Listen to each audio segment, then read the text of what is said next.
तो देखिए श्याम धनी का अलॉटमेंट तो मिला नहीं होगा और फंड भी आपके अनब्लॉक हो चुके हैं और मेन बोर्ड आईपीओ भी कोई है नहीं। तो एक और एसएमई आईपीओ आ चुका है ई2ई थ्रिल। इसके बारे में हम इस वीडियो में रिव्यू करेंगे कि इसमें अप्लाई करना सेफ है या फिर नहीं है। लेकिन उससे पहले जो आपके डाउट्स हैं वो क्लियर करूँगा। काफ़ी सारे जब भी मैं एसएमई आईपीओ का रिव्यू करता हूँ तो उसमें मैक्सिमम जो कमेंट्स आते हैं कि अगर अलॉटमेंट मिल जाता है एसएमई आईपीओ में तो कैसे सेल होगा? एसएमई आईपीओ अप्लाई कैसे करते हैं? कौन से एसएमई आईपीओ में हमें अप्लाई करना चाहिए जिसमें रिस्क ना हो? क्योंकि आपको पता है एसएमई आईपीओ में 2 ही चीज़ होता है, या तो अपर सर्किट या तो लोअर सर्किट। अगर 3 दिन 4 दिन भी लोअर सर्किट लग जाए तो 2,80,000 के हिसाब से आपके काफ़ी ज़्यादा नुकसान हो जाते हैं। और एसएमई आईपीओ हमेशा रिस्की रहते हैं। कई बार सेबी ने भी इसके बारे में आपको अ, अवगत कराया कि एसएमई आईपीओ रिस्की रहते हैं। क्योंकि एसएमई आईपीओ अगर देखा जाए तो मैक्सिमम एसएमई आईपीओ को जो अप्रूवल मिलता है वो एक्सचेंज देते हैं, ना कि सेबी देता है। मेन बोर्ड आईपीओ का जो रहता है अप्रूवल वो सेबी देता है और एसएमई आईपीओ जो रहते हैं उसको मैक्सिमम का जो रहता है वो एक्सचेंज ही जैसे कि एनएसई और बीएसई अप्रूवल दे देते हैं। तो सबसे पहले डाउट्स क्लियर कर लेते हैं, उसके बाद इस वीडियो में हम का रिव्यू करेंगे इस एसएमई आईपीओ का।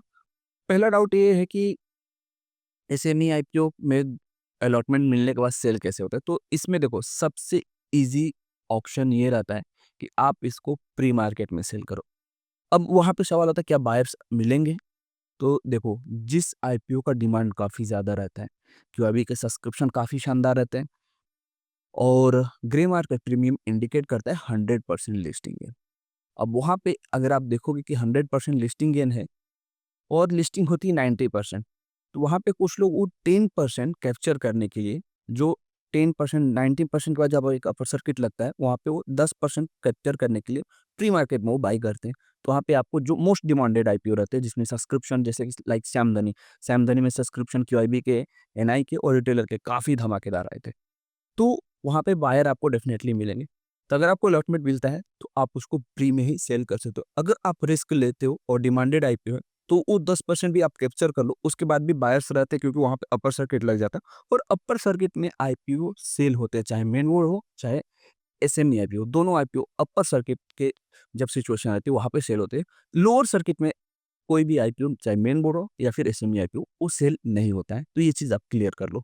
दूसरी चीज़ किस एसएमई आईपीओ में अप्लाई करना चाहिए? तो सबसे ज़्यादा सेफ वही आईपीओ माना जाता है जिसमें डिमांड काफ़ी सही हो, क्यूआईबी का पोर्शन दिया रहे। क्योंकि कभी-कभी क्या होता है कि जब एसएमई आईपीओ होते हैं वहाँ पे एचएनआई और रिटेल कैटेगरी का ही ऑप्शन रहता है, क्यूआईबी का ऑप्शन नहीं रहता है। तो वैसे आईपीओ को आप टारगेट करो जहाँ पे ग्रे मार्केट प्रीमियम सही हो, कंपनी के फंडामेंटल सही हो, कंपनी का जो वर्क है वो काफ़ी सही हो, पी रेशियो का वैल्यूएशन ठीक हो, ग्रे मार्केट में रिस्पॉन्स मिल रहा हो, 80 टू 90% वाले जीएमपी हो और उसके बाद से क्यूआईबी के धमाकेदार सब्सक्रिप्शन हो। तो उस आईपीओ में ही आप लाएँ क्योंकि एसएमई आईपीओ अगेन मैं बता रहा हूँ रिस्की होते हैं। रिस्की कब हो जाते हैं वो आईपीओ? जब वैल्यूएशन हाई हो, ऑफिस का कुछ ठिकाना ना हो और क्यूआईबी के पोर्शन ना हो या फिर क्यूआईबी के सब्सक्रिप्शन 1-2 पर टाइम ही हो, क्यूआईबी के नाम पे कुछ सब्सक्रिप्शन ना हो। तो ऐसे एसएमई आईपीओ रिस्की हो जाते हैं। वहाँ पे बहुत देखिए अभी एक आईपीओ था देखिए, मैं क्यों इतना एग्ज़ाम्पल दे रहा हूँ ताकि आपको पिक्चर्स क्लियर हो जाए कि कौन से एसएमई आईपीओ में अप्लाई करना है, हर एक एसएमई आईपीओ में अप्लाई नहीं कर देना है। तो एक आईपीओ था स्टूडियो एलएसडी। इस आईपीओ के जो क्यूआईबी के सब्सक्रिप्शन थे सिर्फ़ 1 टाइम ही थे। एनआईबी 1.25 टाइम था और रिटेल कैटेगरी में देखा जाए तो 4.58 टाइम। तो ओवरऑल ये आईपीओ जितना इसको पैसे चाहिए तो वो सब्सक्राइब हो चुका था। मतलब इसने अपना माल को अपने जो बेस प्राइस है, जो इनका प्राइस है अगर आप चेक करोगे, तो इसने ₹54 के प्राइस बैंड पे अपने माल को तो चिपका दिया रिटेलर को या फिर जिसको भी बोले, चिपका दिया। लेकिन उसके बाद क्या हुआ, अगर आप देखोगे तो 2,80,000 रुपए के हिसाब से इन्होंने अपने माल को मार्केट में बेच दिया। लिस्टिंग कहाँ पे होती है? प्राइस देखो ₹54 के आसपास का प्राइस था। लिस्टिंग हो जाती है आप देखोगे ₹44 के आसपास। उसके बाद से लगातार लोअर सर्किट लग के जो एक नया लो बनता है, वो बन जाता है ₹19 के आसपास। मतलब ₹54 का जो माल था वो आ गया ₹19 के आसपास। करंट प्राइस चल रहा है ₹13 के आसपास। मतलब जितने भी रिटेल इन्वेस्टर अगर इसमें अप्लाई किए होंगे 2,16,000 का आईपीओ था ये और उसमें जो आपका फंड अभी बचा होगा वो ₹54,000 के आसपास बचा हुआ है। यानी कि 1,50,000 रुपए आपके स्वाहा हो चुके होंगे अभी के टाइम पे, अगर आपने अभी तक होल्ड किया होगा तो। तो इस तरीके से नुकसान हो सकता है एसएमई आईपीओ में, ये आप ध्यान रखना। हमेशा 100% गेन नहीं मिलता है। कुछ आईपीओ को, एसएमई आईपीओ को अवॉइड कर देना चाहिए, चाहे वो मेन बोर्ड आईपीओ ही हो। वहाँ पे भी कुछ हर एक आईपीओ में नहीं अप्लाई करना चाहिए, उसको भी अवॉइड कर देना चाहिए। सबसे पहले आप अपने मेन कैपिटल को सेव करें। चलिए, डाउट क्लियर हो गए होंगे आई होप सबके, और इसलिए मैं डिटेल वीडियो बना, आई होप, आई नो आपको बोरिंग लग रहा होगा, लेकिन कंफर्मेशन और इन्फॉर्मेशन के लिए मैं दोनों चीज़ के लिए ई टू ई को फटाफट से रिव्यू कर लेते हो तो देख लेते हैं। ये सारी चीज़ें आपको पता होंगी।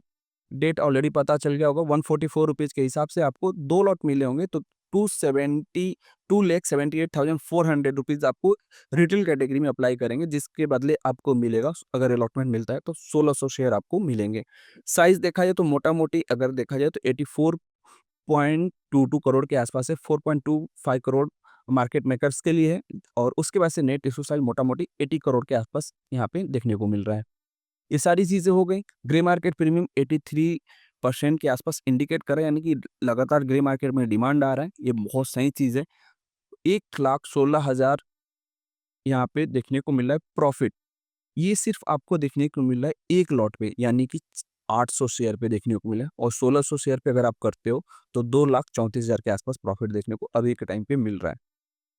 मार्केट में कंपनी क्या काम क्या करती है, इसके बारे में अगर हम बात करें तो ओवरऑल 15 साल का एक्सपीरियंस है इस कंपनी के पास। तो जो इनकी सर्विसेज है, जो ये सर्विस प्रोवाइड करती है, ये है सिग्नलिंग एंड टेलीकम्युनिकेशन, दूसरा है ओवरहेड इलेक्ट्रिफिकेशन, और तीसरा है यहाँ पे tracking project and system integration, और बाकी 2 और हैं, आप जाके यहाँ पे पढ़ सकते हो। टाइम नहीं है इसकी वजह से, क्योंकि वीडियो ऑलरेडी काफ़ी लंबा हो चुका है, रिव्यू वीडियो डाल रहे हो। फटाफट से इनके जो सब्सक्रिप्शन देख लेते हैं, तो 2.52 टाइम यहाँ पे सब्सक्राइब हो चुका है क्यूआईबी का पहले दिन ही, जो कि अच्छा सिग्नल है कि पहले दिन ही क्यूआईबी आ चुके हैं। 8.56 टाइम एनआई, और रिटेल कैटेगरी कहाँ पीछे रहने वाली है, आज ही के दिन मतलब पहले दिन ही 10 टाइम सब्सक्राइब हो चुका है। और काफ़ी सारे लोग के फंड जो है श्यामधनी में ब्लॉक थे, जो अनब्लॉक हो चुके हैं। तो अगले दिन यानी मंडे के टाइम ये फिगर है वो डबल ट्रिपल में चला जाएगा, और उसके अगले दिन 500 टाइम तो मैक्सिमम जा ही सकता है आराम से सब्सक्रिप्शन। तो 7.42 टाइम सब्सक्राइब हो चुका है पहले दिन ही। कंपनी के फंडामेंटल अगर देखें तो सारी चीज़ें कंपनी का ग्रोथ वगैरह सब चीज़ सही है। यहाँ पे EBITDA में सितंबर 2025 में अचानक से 7.49 करोड़ के आसपास का लॉस देखने को मिला है प्रॉफिट आफ्टर टैक्स में, पेट मार्जिन में, और इबिटा मार्जिन भी माइनस में है। बोरोइंग देखा जाए तो 113 करोड़ के आसपास डेट भी हम देखने को मिल रहा है। और बाकी की फैक्टर के बारे में अगर हम बात करें तो इनका आरओई अगर देखा जाए तो 15.72 का है मार्च 2025 तक। आरओसी 15.69 का है। डेट पर इक्विटी रेशियो ठीक-ठाक है। 50% से 0.5% से थोड़ा-सा ज़्यादा है, पर ठीक-ठाक है। रिटर्न ऑफ नेटवर्थ भी डिसेंट सा है, और ईपीएस और पीई रेशियो भी ठीक-ठाक देखने को मिल रहा है। और रजिस्ट्रार लिंकिंग टाइम है, तो उम्मीद की जा सकती है कि फेयर अलॉटमेंट हो सकता है इस आईपीओ में। तो फाइनल व्यू तो देखने को बाद अब ये मतलब कि रिव्यू क्या रहने वाला है कि अप्लाई करना है, नहीं करना है, तो डेफिनेटली इस आईपीओ में तो अप्लाई करना ही करना है। ग्रे मार्केट प्रीमियम, रेलवे का प्रोजेक्ट, और काफ़ी सारी चीज़ें हैं देखने को मिल रहा है कि इस आईपीओ में, और क्यूआरबी के सब्सक्रिप्शन, सभी चीज़ें पॉजिटिव देखने को मिल रहा है। और बचे हुए 6 मंथ में अगर कंपनी ने अच्छा परफॉर्म किया, जो इनके प्रोजेक्ट हैं उनको इन्होंने फाइनल किया, तो ये अगेन प्रॉफिट में आ जाएंगी, तो सारी जो अभी जो 7 करोड़ के लॉस दिख रहे हैं वो वापस से कवर हो सकते हैं। बाकी कंपनी ओवरऑल ठीक है, इसमें अप्लाई किया जा सकता है, और दूसरा कोई ऑप्शन भी तो नहीं है, क्योंकि मेन बोर्ड आईपीओ भी नहीं है। तो फंड है, तो आप अप्लाई कर सकते हो, और फंड अनब्लॉक भी हो चुका है। तो मिलते हैं एक नए वीडियो में। अगर इसके बावजूद भी कोई डाउट रहेगा तो आप कमेंट करके पूछ सकते हो, लेकिन मुझे नहीं लगता कि इतना डिटेल वीडियो बनाने के बाद कोई डाउट होना चाहिए।